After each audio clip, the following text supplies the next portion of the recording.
idea which says, okay, how big should we be? So for example, like in the last 20 years, next 30, 40 years, we're going to have an economy that was 60 to 80 times as big as it was 40 years ago. So that's not possible. Eventually it has to stop. Isn't there like technology being developed to reduce the effect of that? Look, yes it does, and technology definitely helps. I'm a big fan of technology. Solar power will come back to being a great example. But ultimately, more and more stuff, no matter how cleanly it's produced, infinite growth, the mathematics doesn't work out. So at Greenpeace, when you were 33, now is that as glamorous as it sounds? It was very, very cool. Probably a bit silly at that age for me to do that. But you think about Greenpeace, it's like someone gives you your own navy. I mean, like, your own navy. Yes. Right, I mean, suddenly someone gives you a bunch of ships and say, go out and disrupt Russian nuclear testing. Go out and chase whaling boats. I mean, this is like the coolest job in the world. Yeah. And so, and go off and break the law and get arrested and do wild and crazy things, and people will give you money for doing it. It's like, and the more crazy things to do, the more support you get. So yeah, it's a very cool job. And you were getting support. That was at the end of the 80s, early 90s, seemed to be the time that Greenpeace, like everyone seemed to love Greenpeace. Were you the guy that changed BHP to mean big horrible polluter? Yeah. Was that your acronym? Definitely. When I was in charge of the organisation, yes. And that's there we go. That is great. Yes, Hercules was written about the Rainbow Warrior, I think. Well, the whole campaign against nuclear testing, the Rainbow Warrior, etc. Yeah, totally. That is great. I think we had a little bit of it in case people need to hear the song Hercules. There we go. There he is.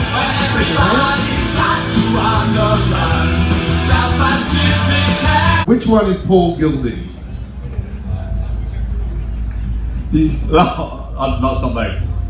One's Tony, one's Jack, and one's Paul. The middle one. The middle one. There you go. Holding my teddy bear Pinky, which I've still got, by the way. Really? Yeah, I've still got Pinky. He's not looking so good anymore. This is not very pink. Is that because you're not supposed to throw stuff out, being a member of Greenpeace and all that? I'm recycling him. That's right. Born in Australia in 1959, I believe.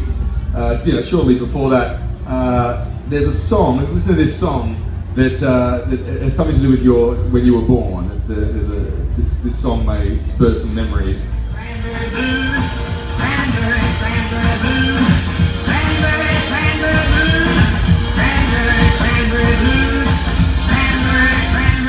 I don't think these guys are playing today. Robert Williams and the Groovers. Really easy to think that you probably, very well educated, university. You probably need a doctorate to join Greenpeace, right? But I want to show something, and this one may freak you out. This is photo number 4. I want to thank Tony for this. Do you know what that is, Paul? That is the note you wrote to your parents when you ran away from home when you were 15.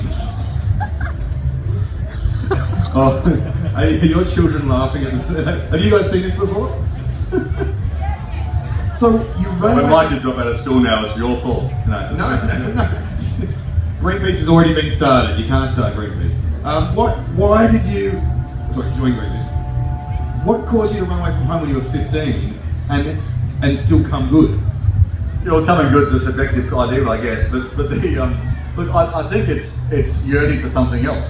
Recognising that the school wasn't working for me, what I was learning wasn't relevant to me. I had this sort of this deep kind of discomfort and sort of yearning, searching for something of meaning.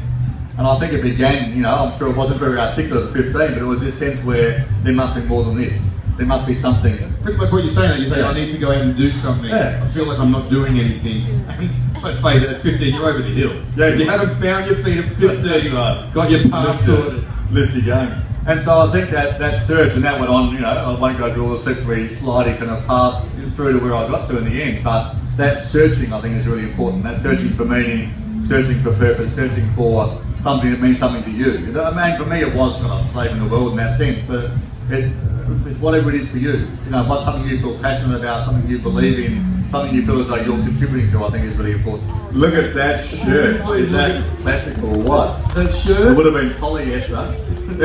The piano playing, your mother, and now that is some kind of bagpipes there, I believe. It's actually a bass recorder. Oh, it's a bass recorder? Bass recorder. I thought it was a set of Ilian pipes, but it's a bass recorder. What Can you imagine how much that chair on the right would be worth now? Is it? Well, That's 60. you've still got your teddy bear. That must still be around. That's Adelaide 60s. It is such a beautiful photo. I can't imagine ever wanting to leave that house. But so, what sort of music do your parents play? So obviously piano and classical choral music, all sorts of. But Dad was actually an organist in the church as well. So he would support the choir, and they both sang in choirs, and Mum played with daughters there. They're obviously quite upset when you left home. Did they understand what you were doing? No, that was actually a good thing about being the third child. They were like, well, that stage, having gone through the agony of the first two, they were like, yeah, whatever. You know, it's like a process of going through. So I actually think it was a sense of resignation at that point, that Paul's on his own path and nothing we can do can actually influence it much anymore, so we'll just be supportive and see where it leads.